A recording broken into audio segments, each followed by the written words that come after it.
that way.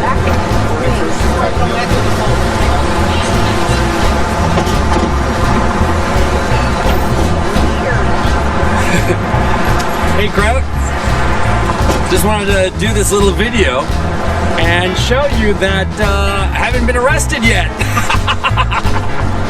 I'm here enjoying New York City, and I just wanted to send this little hello to you, you fucking bastard.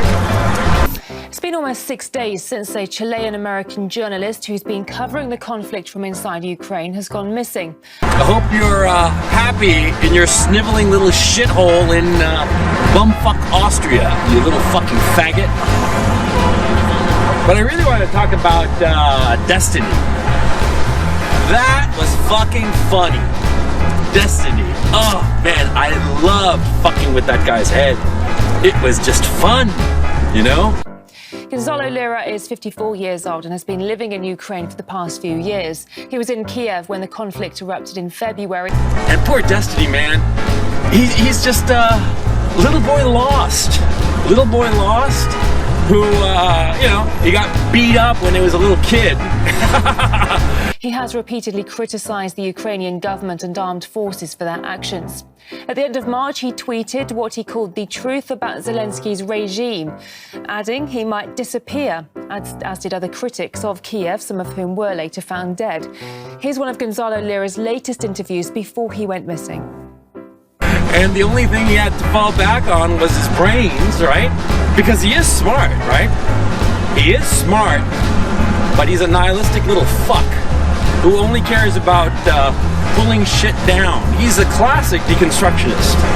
He's just a little fucking faggot, a nobody, a little manlet. The motherfucker never even finished college. And it's so goddamn funny, right? He talks about Rawls and he talks about Nozick as if he knew what the fuck he's talking about, right? But he doesn't know the basics. He never studied logic, for instance. I mean, like, when you actually study philosophy, before they let you loose to read Nozick and Rawls, you actually have to learn logic. You have to learn epistemology. You have to learn moral theory. Shit that he never learned. He thinks that all of logic is deduction. He has no idea of inductive reasoning. He had to look it up on Google. Live. Man, how humiliating. He doesn't even know what abductive reasoning is. Damn, man. Well, we can now bring in Eva Karen Bartlett, the very for joining us, Eva. Now, first, can you tell us when was the last time you heard from Gonzalo Lira, and what else did he tell you before he disappeared? Certainly there have also been Ukrainian-friendly journalists that have been smearing Gonzalo and basically depicting him as any number of things, including a Russian spy, a Russian agent, etc. Speaking to you in particular, Gonzalo said, among other things, the Ukrainian government is the one to blame for civilian deaths in Donbass, not a mainstream view in the West, is it? How did the audience react to his opinions? I mean, I'm certain he had his people who were critical of what he had to say, people that just don't want to hear anything other than the mainstream narrative. But bear in mind, he had a massive following on social media, particularly on his Telegram channel, which has nearly 90,000 subscribers. Every time he appeared on the Duran and other programs, there's a wide audience ready to hear his views. Because again, one other notable thing is he, being in Kharkov, was one of the sole voices, if not the sole voices, in the English language, speaking critically about what was happening under the Zelensky regime and under the... And you ask him, you know, who's Pierce? He'll have no idea.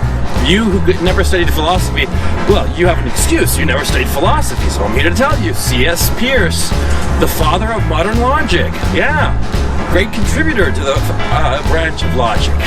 Necessary in order to make any kind of reasoning, any kind of, you know, destiny. He just spouts terms that he Googled. And all he wants to do with his argumentation is to pull people down and show how smart he is. Because bottom line, the guy's nobody. And I'm telling you guys, I say 60% chance that the motherfucker offs himself by the time he's 45. Either offs himself or has a total mental breakdown. Because the guy has nothing in his life. And that, boys and girls, that's punishment enough. Fucking funny.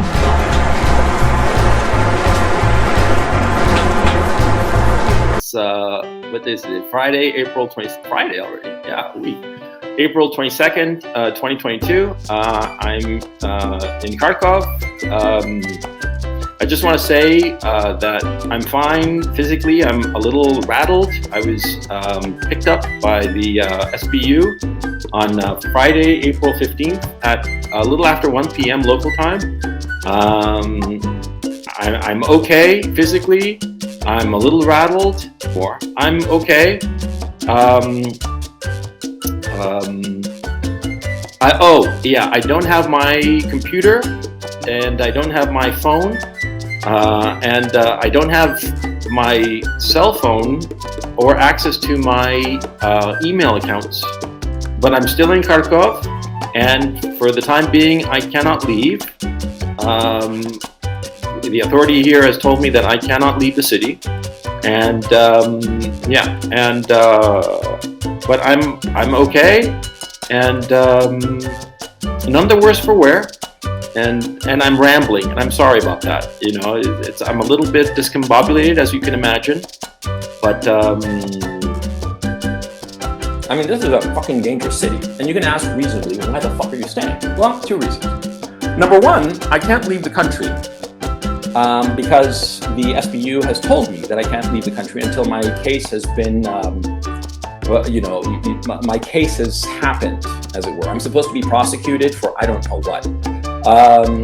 But since I have to be prosecuted, I can't leave the country. And if I try to cross the border, I will be arrested and I will be put in prison. So which do you prefer? You know, go to prison or live your life, you know, and not house arrest, but, you know, effectively you can't leave, right? That's one reason why I'm not leaving. And the other reason, quite frankly, is that I want to see what happens. You see, there is a difference between the Zelensky regime and the Ukrainian nation and the Ukrainian people and the Ukrainian armed forces. The Zelensky regime is separate. And I want to make that really fucking clear. See, when I shit on the Zelensky regime, and this whole fucking video, this whole broadcast is going to be me shitting on them because they're fucking despicable pigs. They're fucking corrupt. And what Vladimir Putin has carried out over the past week is an invasion, plain and simple. And this euphemism bullshit, fuck that. It's an invasion. Is it wrong to invade a country? Well, it depends now, doesn't it? You know, everybody's saying that Russia's invasion of Ukraine was unjustified. That's a lie. That's an outright lie. It was very justified with a lot of really, really good reasons. And the shock for me is not that Russia invaded Ukraine. The shock for me is that Russia took its sweet time to invade Ukraine. If I had been the dictator of Russia, I would have invaded Ukraine years ago. I'm talking 5, 8, 10 years ago. I mean, the governments running Ukraine are so corrupt and so despotic and despicable that they should have been invaded ages ago. I'm not kidding. The fact is, the Russians are winning. They are going to win. And there is very little that the Ukrainian army, no matter how brave they might happen to be, there is very little that they can do about it. Because the Russian army, first of all, it's bigger, a lot better equipped, better led, and that's a fact. And on top of that, they have the will. The political leadership has the will to go all the way. Because from the point of view of the Russians, this war of conquest of Ukraine, because that is what it is existential. They view it as either we conquer Ukraine or we are going to be glassed by NATO. Glassed in like the nuclear warhead kind of way, glassed. And for the Russian leadership, they're like, no, we're not going to let that happen. We are not going to fall under the yoke of NATO. We are going to maintain this borderland, and we are not going to allow NATO to expand. We are not going to have a military alliance that actively says that we are their enemy, that they want to destroy. No, we're not going to let that happen. I'm going to keep on putting out content and making a nuisance of myself as I slowly grind away on my book. Because I realize that I am literally a marked man, and marked by people who actually have the ability to do something about it. Because you always hear some fool say, "Oh, I'm gonna kill you, you wait, I'm gonna kill you." They're not gonna do goddamn shit, you know? It's all bullshit. But these guys, they don't fuck around. Especially because they're losing the war. Yeah. You know, resentment, anger, frustration at losing, and they lash out. They lash out at whoever's nearest. Me. Because clearly this whole incident was set up to pull at the heartstrings of Americans. Americans are like puppies. I mean, Johnny Depp said this years ago, and he had to walk it back and say, I respect Americans, but he was right.